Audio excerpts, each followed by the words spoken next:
partager quelque chose avec nous comme serviteur de Dieu. Et nous aurons encore quelques temps pour intercéder pour nos réunions d'aujourd'hui. Je pourrais parler pendant 20 minutes si Dieu me fait grâce. En fait, en tant que serviteur, je mérite déjà nous encourager. Nous faisons beaucoup de sacrifices. Des fois, nous donnons même nos sommeils. On est fatigué, on s'approche pour se renouveler par la grâce de Dieu.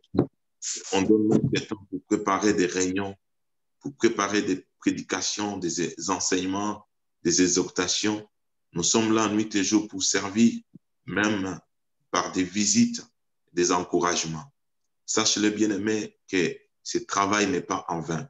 Il y a une récompense qui est réservée à tout enfant de Dieu qui sert le Seigneur. Ici sur la terre, nous pouvons bénéficier. Dieu est capable, dans sa volonté, dans sa souveraineté, dans sa gloire, dans sa sagesse infinie, nous bénir, nous donner la santé, nous bénir matériellement, nous bénir financièrement, nous donner des enfants, nous protéger. Mais dans les siècles à venir, des bénédictions célestes. Voilà pourquoi j'ai voulu parler avec nous quelques points sur les tribunaux de Christ. Les tribunaux de Christ. Nous sommes en train de parler, ces derniers temps, je parle un peu sur les événements qui sont liés au temps de la fin, à l'eschatologie. Et nous voyons que le tribunal de Christ, c'est un élément qui est très important. Comme j'avais dit pendant la semaine, ce tribunal est réservé à ceux qui auront part à l'enlèvement, à la première résurrection et transformation pour rencontrer Jésus dans les airs. En fait, c'est les gens qui auront part à la première phase de la première résurrection. Et Jésus-Christ viendra les chercher. Et ils vont monter, ils auront la force de défier la force de la gravité, la force de la pesanteur. Et parce qu'ils seront attirés par le pou fidèle qui sera dans les heures afin de l'amener dans la maison de leur Père. Après avoir servi le Seigneur, après avoir gêné, après avoir consacré leur temps à Dieu. Mais avant qu'ils passent dans la joie, dans les noces de l'agneau, ils passeront au tribunal de Christ. Et le tribunal de Christ, ce n'est pas un tribunal condamnatif. Ce n'est pas un tribunal qui est réservé pour condamner les gens, pour condamner les chrétiens ou les envoyer en enfer. Non, c'est un tribunal qui jugera les œuvres, qui jugera les sacrifices, qui jugera notre dévotion, qui jugera comment nous avons répondu à notre appel, comment nous avons exploité notre appel, comment nous avons servi, les bonnes choses, les bons actes que nous avons posés en tant que chrétiens et en tant que serviteurs de Dieu, ainsi que nous serons récompensés au ciel, aussi ici sur la terre. Voilà pourquoi je vous invite à lire avec moi Romains chapitre 8, verset 1. Romains. Question. Oui. Les noces, il y en aura plusieurs ou il y a juste une noce? Oui, il y a juste une noce. Il y a juste une noce de l'agneau, mais du fait que ça prendra beaucoup de temps, 3 ans et demi, voilà pourquoi on dit que les noces de l'agneau. Amen. Oui, parce que ça prendra beaucoup de temps. Gloire au Seigneur, Romains 8, verset 1. La Bible nous dit: il n'y a donc maintenant aucune condamnation pour ceux qui sont en Jésus-Christ, qui vivent conformément à leur nature propre, mais conformément à l'esprit. Donc, quand on parle du tribunal de Christ, ce n'est pas un tribunal qui va condamner les serviteurs, qui va condamner les enfants de Dieu. Non. Ici, la Bible nous dit il n'y a point de condamnation pour ceux qui sont en Christ. Toi et moi, nous sommes en Christ. quand nous serons enlevés, ça ne sera pas pour nous condamner, parce qu'il n'y a aucune condamnation pour ceux qui sont en Christ. Voilà pourquoi ça sera un jugement récompatif. Donc, nous serons là pour être récompensés, pour être rémunérés, parce que dans la justice de Dieu, elle est aussi rémunérative. Et nous allons lire aussi Romains 14, versets 10 à 12. Romains 14, 10 à 12. Romains 14, 10 à 12. Je lis la parole de Dieu.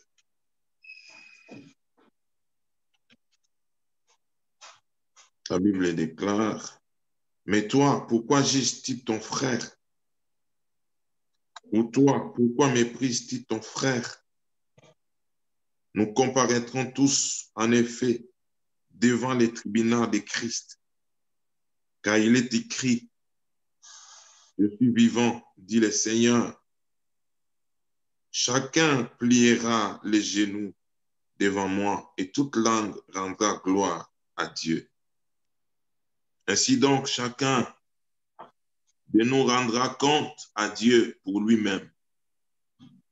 Ne nous jugeons donc plus les uns les autres, mais veillez plutôt à ne pas placer d'obstacles ou de pièges devant votre frère. Amen. Amen. Donc ici, l'apôtre Paul dit aux Romains de ne pas apporter un jugement condamnatif aux autres. Des fois, nous, serviteurs de Dieu, nous avons la facilité de condamner du fait que nous avons en quelque sorte le pouvoir de parler, le pouvoir de se tenir debout, le pouvoir de conduire les autres dans la présence de Dieu. Bon, je ne dirais pas le pouvoir, mais les privilèges là, cette responsabilité que nous avons. Des fois, nous ignorons que c'est une responsabilité, c'est un engagement que nous devons conduire avec fierté, avec honneur et respect. Cela impliquerait même à notre langage. Notre vocabulaire doit être contrôlé. On ne doit pas tenir n'importe quel vocabulaire devant le peuple de Dieu. Parce que ce sont les saints. Nous n'avons pas le pouvoir de les juger. Nous n'avons pas le pouvoir de les cataloguer. Bien-aimés, parce que ce sont les saints. Et nous tous, bien-aimés, nous fléchirons nos genoux devant le Seigneur. Et où il va juger nos actes. Il va juger nos paroles. Il va dire, écoute, tu étais là, tu avais le privilège de parler, d'enseigner, mais tu as passé tout ton temps pour condamner au lieu d'encourager.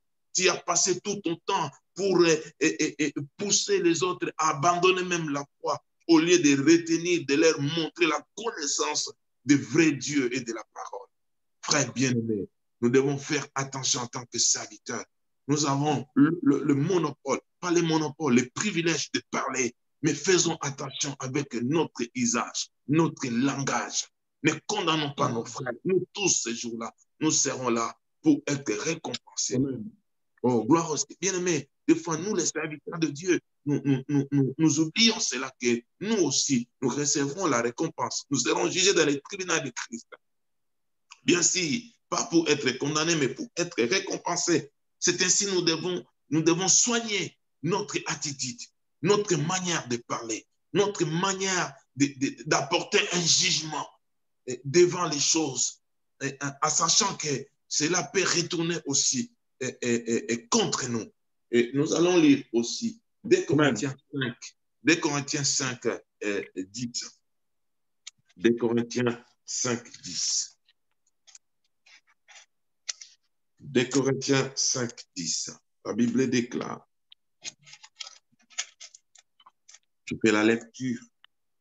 En effet, il nous faudra tous comparaître devant les tribunaux de Christ, afin que chacun reçoive les salaires de ce qu'il aura fait, bien ou mal, alors qu'il était dans son corps. Nous allons comparaître au tribunal de Christ, afin que chacun de nous puisse recevoir les salaires. Ça ne sera pas le salaire du péché, parce que le salaire du péché, c'est la mort. Mais ça sera le salaire Tous ces temps que nous faisons là, regarde, nous sommes là le matin, 10 heures, nous sommes là. Nous sommes là pendant qu'il y a des ceux qui profitent de la grâce matinée. Mais nous sommes là pour préparer la réunion du Seigneur. Bien-aimés, il y aura un salaire. Si dans ce monde, nous n'avons pas reçu le salaire, dans le monde à venir, au ciel, quand nous serons enlevés, nous aurons notre salaire. Il y a une cour qui nous est réservée. Nous allons lire aussi Jacques 1, verset 12. Jacques 1, verset 12.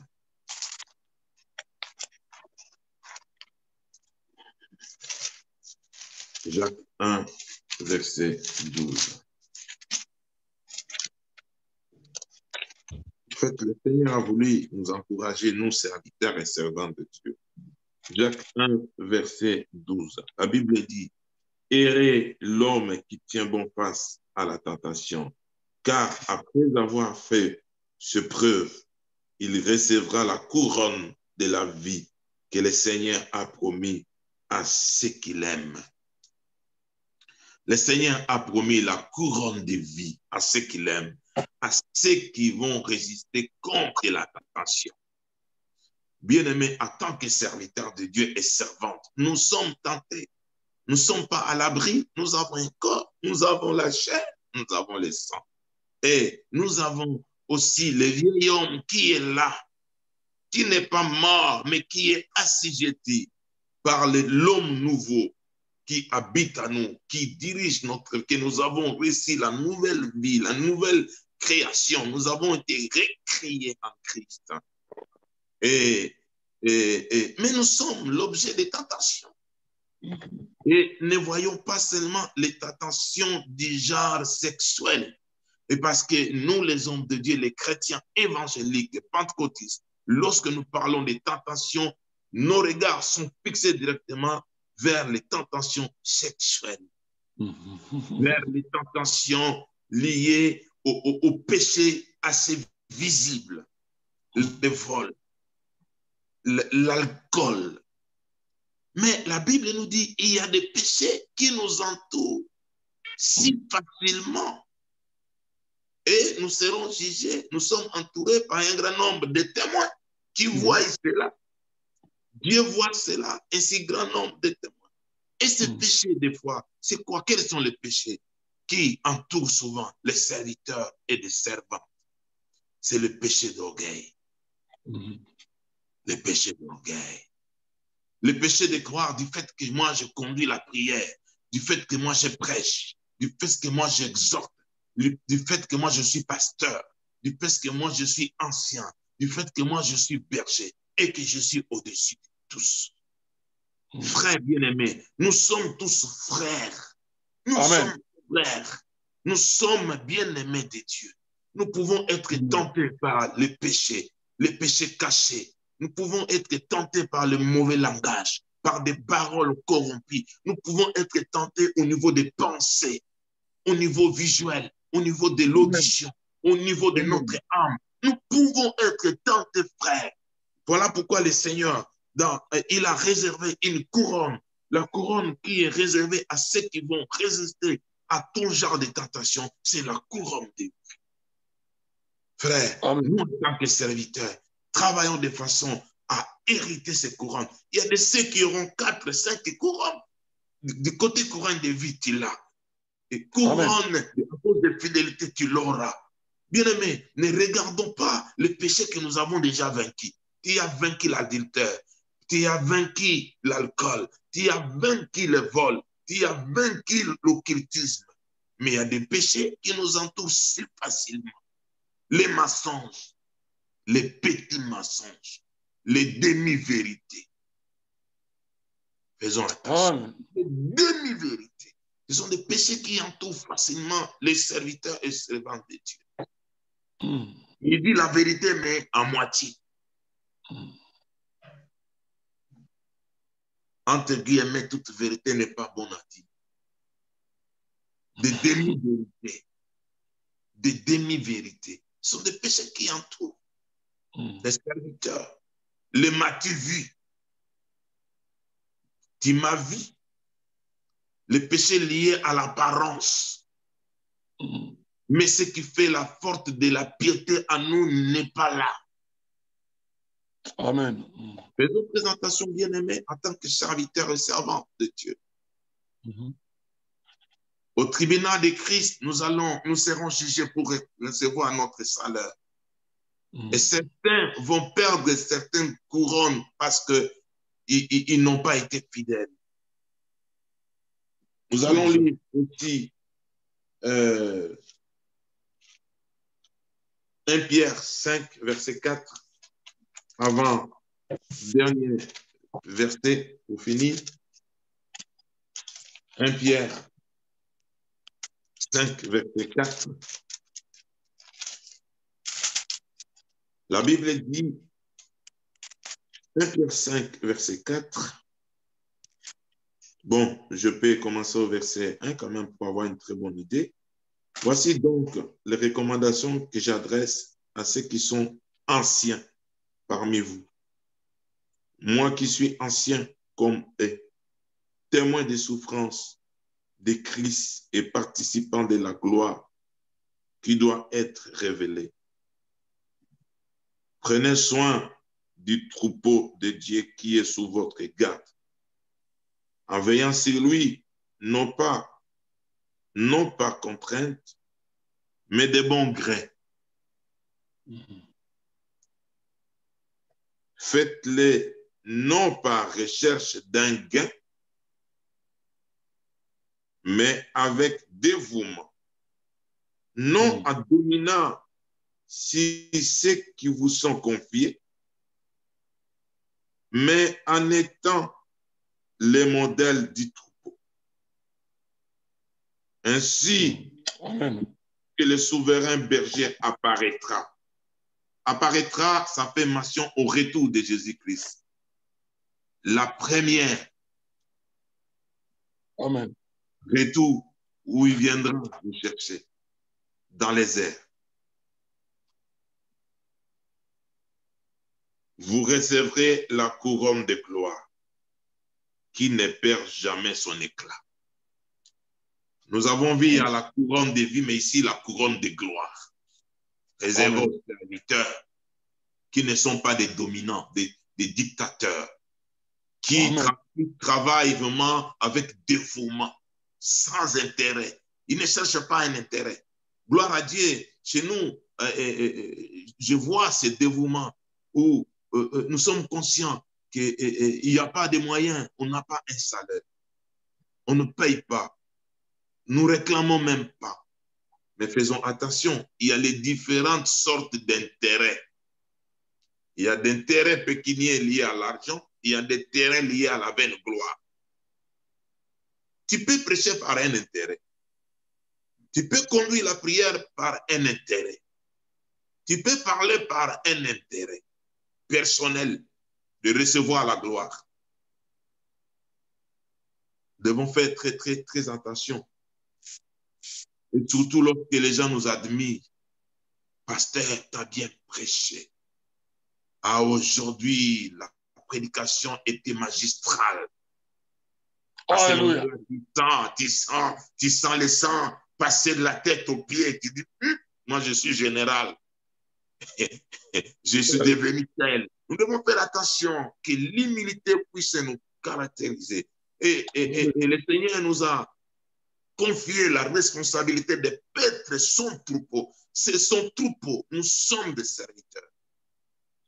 Et quand nous allons servir de cette manière, avec fidélité, avec dévouement, avec amour, avec humilité, la couronne de gloire nous sera réservée au tribunal de Christ, avant les noces de l'agneau. Le dernier verset pour finir, Apocalypse 2, 10. Apocalypse. Je vais commencer par le verset 1. On commence le verset 1 pour avoir une très bonne lecture.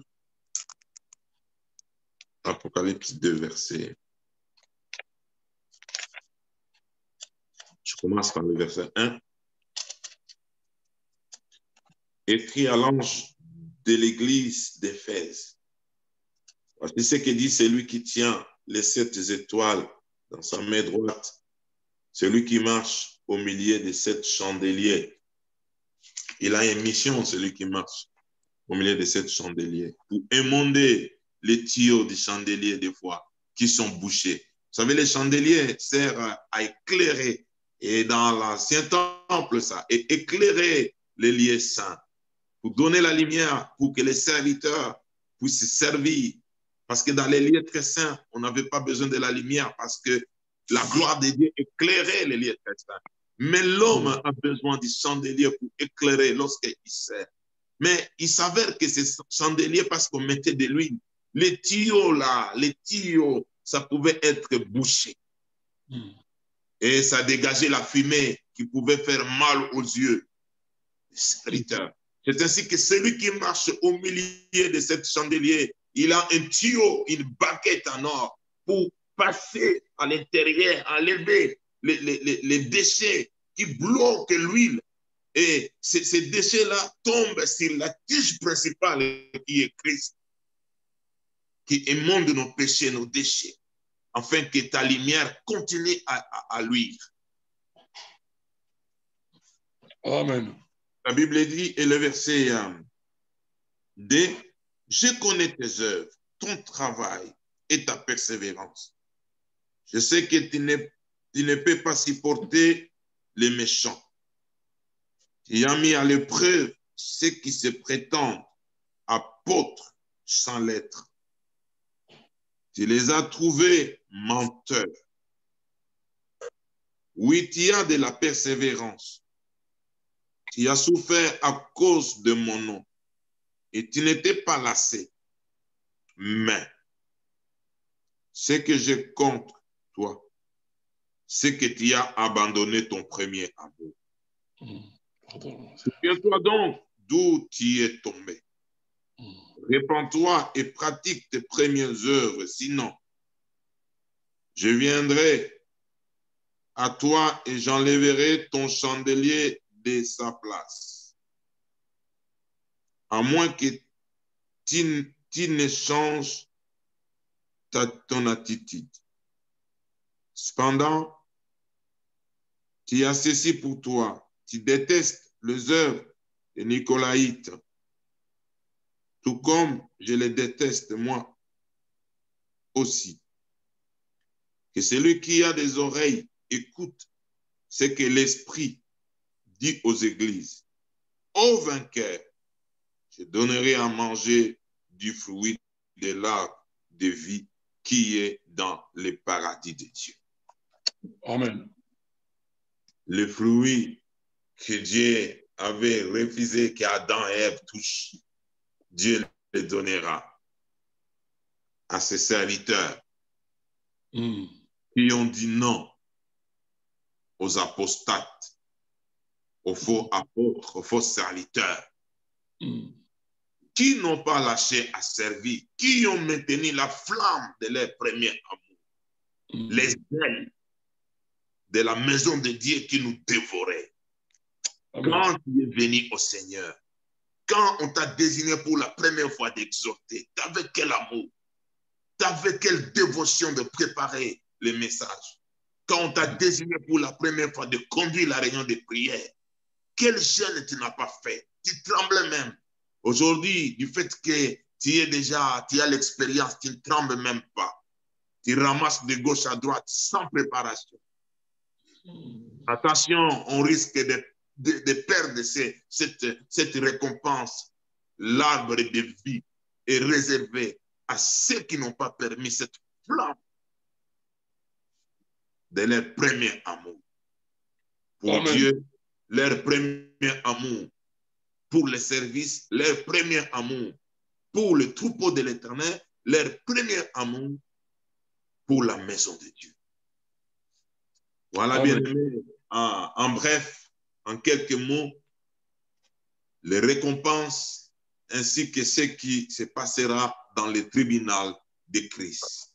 Nous, en tant que serviteurs, soyons conséquents à ne pas manquer cela et enseignons à l'Église.